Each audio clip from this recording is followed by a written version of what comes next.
we're going to go ahead and talk over how to properly stretch the hamstrings. One of the biggest things that you want to avoid is stretching the hamstring elevated with the leg locked out in the knee. A lot of people are constantly you get off the treadmill, you find that random rail on the side of the treadmill, and you just kind of flop over like this and hold. If you're feeling a stretch behind the knee under here, then you're really tugging on your sciatic nerve. And if you have back pain, you might be even really contributing to it. So what we want to make sure we do is bend the knee. As far as how bent it is, honestly, you can go as far as even bending it all the way to here or even more. As long as we're feeling it in the belly of the hamstring, up in here, that's really what we want to do. So we're going to have the toes kind of pulled up for right now. We're going to have her just slightly bend the knee. And then the other big thing that we want to do is kind of nutate the sacrum. Fancy way of just saying, really arch your lower back and extend the lumbar. So as she does that, think about the hamstring is actually getting pulled into a longer position, and she's just finding it.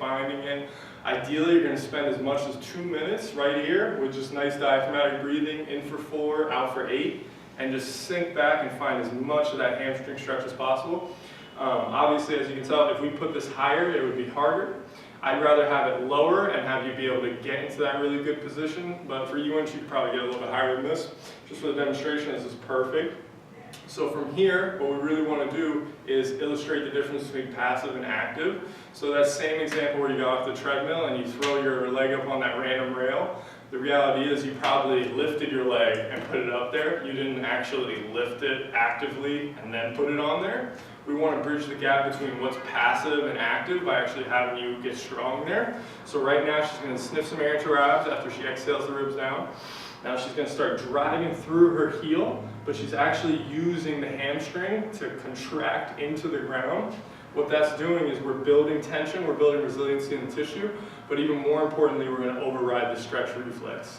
So it's basically signaling the nervous system, I'm strong here, allow me to go further. After that, we're going to go ahead and ramp that for 20 seconds. The more tension, the better. Then she's going to basically do the opposite and try to use her quad and pull herself deeper into it. So think about almost straightening your leg, or think about actually pulling this up into you and pulling deeper into the stretch. You should immediately feel that hamstring get more stretch. 5, 4, 3, 2, exhale, stay here and breathe. So we just worked super hard to get here. It's time to stay here. It's time to convince the nervous system again. We're in a new spot that we actually actively pulled ourselves into, but now we need to really stay here, spend a little bit of time. A minute is amazing for your last round of the pails and rails. 2 minutes would be amazing. Spend 6 minutes stretching one hamstring. You will feel a difference today, tomorrow, that next week. If you're just building into it, it can be a little intense, so 30 seconds in between breathing is okay. One of the few things that you're going to want to think about is if you're trying to do your rails contraction and it's actually pulling you and rounding your lower back and you're losing position, then we're not doing it right. We want to have that second contraction.